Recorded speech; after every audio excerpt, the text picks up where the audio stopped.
Hi friends, எல்லாரும் எப்படி இருக்கீங்க? இப்போ வந்து பார்த்தீங்கன்னா நமக்கு வந்து நல்லபடியாக குழந்தை பிறந்துட்டு நமக்கு இல்லை, நண்டுக்கும் நம்ம வளர்த்த நண்டுக்கும் ஜமீனுக்கும் இப்போ வந்து பார்த்தீங்கன்னா நண்டு வந்து இப்போ அம்மும் தொடக்கூடாது.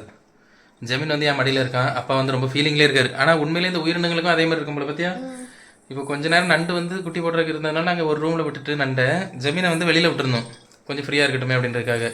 அதுக்கப்புறம் கதை விட்டு தட்டிகிட்டே இருக்கு பார்த்தியா. கதை வந்து தட்டிகிட்டே இருக்காவே, இவங்க எங்கேருந்து சவுண்ட் கொடுக்காம அவங்க அங்கேருந்து நாங்கள் கத்திட்டு கிடக்குது. ஒரு இதுங்கேருந்து சவுண்ட் கொடுக்குது. நம்ம நண்டு வந்து பார்த்திங்கன்னா கீழே இருக்குது. இது வந்து இது ஒரு பாருங்க, குட்டியோட படுத்திருக்காங்க. இப்போதைக்கு ஒரு குட்டி பிறந்திருக்கு. இப்போ வந்து அதுக்கு உடனே பிறந்துட்டே இருக்குமா, கொஞ்சம் கேப் எடுக்குமா, ஒரு ½ hour அந்த மாதிரி. சரி, மற்ற குட்டிலாம் நீ லைனாக போடும், நம்ம வந்து டிஸ்டர்ப் பண்ணாமல் இப்போ நம்ம வெளியில் போயிடலாம். இப்போ நம்ம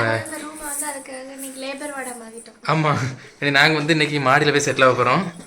ஃப்ரீயாக வந்து இருக்கட்டும். ஏன்னா இப்போ நம்ம விட்டுட்டோம்னா வெளியில் எங்கேயா போய் நமக்கு தெரியாத இடங்களில் போட்டக்கூடாது. அதனால் வந்து விட்டாச்சு. இப்போ வந்து ஃபஸ்ட்டு குட்டி நாங்கள் பிறந்தது வந்து அப்படியே அக்யூரேட்டாக லைவாக வந்து எடுத்திருக்கோம். சூப்பராக அது வந்து என்னெல்லாம் பண்ணுதுன்னு பாருங்கள். இப்போ மனுஷனை விட அறிவு அதிகம்னு நினைக்கிறேன் அனிஷா. அவ்வளோ சூப்பராக அந்த ஃபஸ்ட்டு கரெக்டாக மனுஷனே மாதிரி தான் அது. குழந்தை பிறக்கும் போது அந்த அம்மானு கத்துற மாதிரி ஒரு மாதிரி அந்த மூச்சு அடக்கிட்டு கத்துது. கத்திட்டு குழந்தை பிறந்த உடனே அவ்வளோ அழகாக அதை வந்து ஃபுல்லாக க்ளீன் பண்ணுறதுக்கு மட்டும் அது ஒரு ½ hour எடுத்துரும் போல. இப்போ 20 நிமிஷத்துல எடுத்துட்டுல க்ளீன் பண்ணிக்கிட்டே இருக்குது, க்ளீன் பண்ணிட்டே இருக்குது. அதுக்கப்புறம் பார்த்தீங்கன்னா அந்த தொப்புள் கொடியிலேருந்து அதை என்ன சொல்லுவாங்க, நஞ்சு கொடியா, அந்த நஞ்சு கொடி வந்து அந்த குட்டியிலேருந்து இது வயசில் இருக்கும்ல, 2வது டைம் அந்த குழந்தை பிறந்த உடனே தான், குட்டி போட்ட உடனே தான் அதுக்கப்புறம் தான் நஞ்சு கொடி வெளியில் வருது. நஞ்சு கொடியை வந்து ஃபுல்லாக க்ளீன் பண்ணி அதுவே எடுத்துருது. எடுத்துகிட்டு க்ளீனாக இப்போ வந்து அந்த இடம் சுத்தமாக எதுவுமே எந்த ஒரு இதுவும் கிடையாது, கிளியராக இருக்குது. நீ என்ன நினைக்கிறா? இது அதுக்கு 5 அறிவா 6 அறிவா? அதுக்கு 6 7 அறிவு இருக்குமா? அதுக்கப்புறம் ஜெமீனை உள்ளே அவுத்து விட்டோடனே அவங்க இருக்கிற கொண்டாட்டத்தை, ஆமாம், அப்படி முத்தம் கொடுக்குற மாதிரி கிட்ட மூஞ்சி கிஞ்சி முட்டுது. திருப்பி அந்த எனக்கு ஃபஸ்ட்டு வந்து ஜமீன் உள்ளே விடுற கொஞ்சம் பயம். ஏன்னா ஆண் பூனை திடீர்னு குட்டியை கடிச்சிரும், நமக்கு அதை பற்றி தெரியாதுல்ல. அது வந்து குட்டியை திருப்பி இவங்களும் வந்து ஜமீனை வந்து நல்லா அந்த குட்டியை நக்கி க்ளீன் பண்ணிட்டு சூப்பராக இருக்காங்க. இனி அடுத்த குட்டிகள் எத்தனை குட்டி போடுதுன்னு சொல்லி நம்ம பார்ப்போம். சரி, ஓகே. இப்போ வந்து நம்ம இவ்வளோ நேரம் எடுத்தோம் தெரியுமா அந்த ஃபுட்டேஜ், அதை வந்து போடுவோமா? அது வந்து எப்படி இருக்குன்னு பாருங்க. நெக்ஸ்ட் வந்து எல்லாரும் வேண்டிக்காங்க நல்லபடியாக குழந்தை பிறந்துடணும்னு. ஒரு 5 6 7 குட்டி. எனக்கு கொஞ்சம் பயமா இருக்கு, ஒரு குட்டி வந்துட்டு இது கொஞ்சம் நேரம் ஆகுது, வந்துருமா? டைம் எடுக்கும், டைம் எடுக்கும். நான் வீடியோவில் பார்த்தேன், டைம் எடுக்கும்னு தான் போட்டிருக்காங்க. ஒன்றும் பிரச்சனை கிடையாது. சேட்டகாரி. ஆமாம், சம்மதி.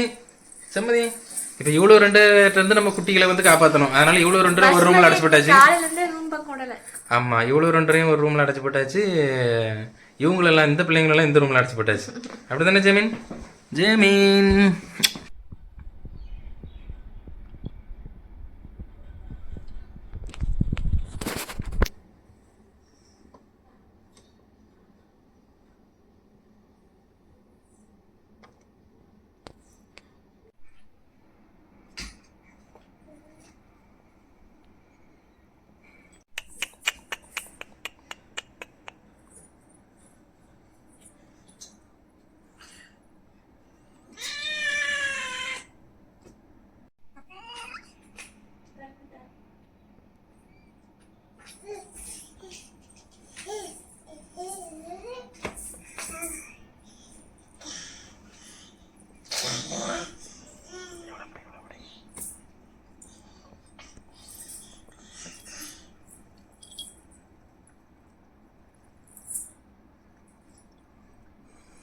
அது காலை பார்த்துட்டு குட்டின்னு நினச்சிட்டு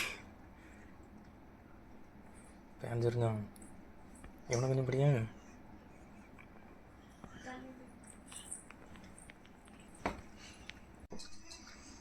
இங்கே பாரு.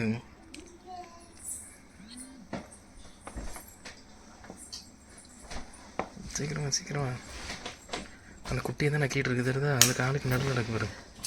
அந்த இனல் மாதிரி தருதுல்ல, இனல் மாதிரி தருது பாரு. அண்ணா ஒரு குட்டியை பாரு, வாய் விளங்குது.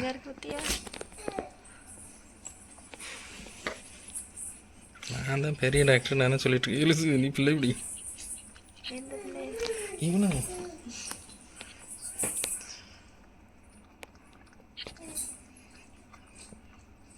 என்ன பாரு, வாய் விளந்துடு.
இப்போ நமக்கு வந்து பார்த்திங்கன்னா அழகான ஒரு குழந்தை கிடச்சாச்சு. இது வந்து ராஜாவா ராணியான்னு சொல்லி நம்ம நெக்ஸ்ட் வீடியோவில் பார்ப்போம். நெக்ஸ்ட் வீடியோவில் வந்து இன்னும் எத்தனை குட்டி போடுதுன்னு சொல்லி பார்ப்போம். ஏன்னா ஒன்று ஒன்றா போடுமா, கொஞ்சம் டைம் எடுத்து. மனுஷங்களை மாதிரி பார்த்திங்கன்னா மனுஷங்களுக்கு கூட ஏதாவது எல்லா வேலைகளும் யாராவது ஒருத்தர் செய்யணும். இது வந்து அதுவே எல்லா வேலைகளையும் செஞ்சுக்குது. குழந்தையும் க்ளீன் பண்ணிட்டு அதே க்ளீன் பண்ணிக்குது. அப்புறம் வந்து பார்த்திங்கன்னா நஞ்சு கூடி சாப்பிட்ருச்சு. அது வந்து சாப்பிட்டா நல்லதா கெட்டதான்னு சொல்லுங்கள், எனக்கு அதை பற்றி தெரியல. அப்புறம் வந்து குழந்தை வந்து பார்த்தீங்கன்னா குட்டி தாய்ப்பால் குடிக்கிறது அதுவாகவே போய் குடிக்குது. அது எப்படி தான் தெரியுன்றது தெரியல. 5 அறிவுன்னு சொல்கிறோம், நம்மளோட இதுக்கு தான் அறிவு அதிகமாக இருக்கும்னு நினைக்கிறேன். நெக்ஸ்ட் வந்து எல்லா குழந்தையும் எல்லா குட்டிகளும் போட்டதுக்கப்புறம் நம்ம நெக்ஸ்ட் வீடியோவில் பார்ப்போம். ஓகே, பாய்.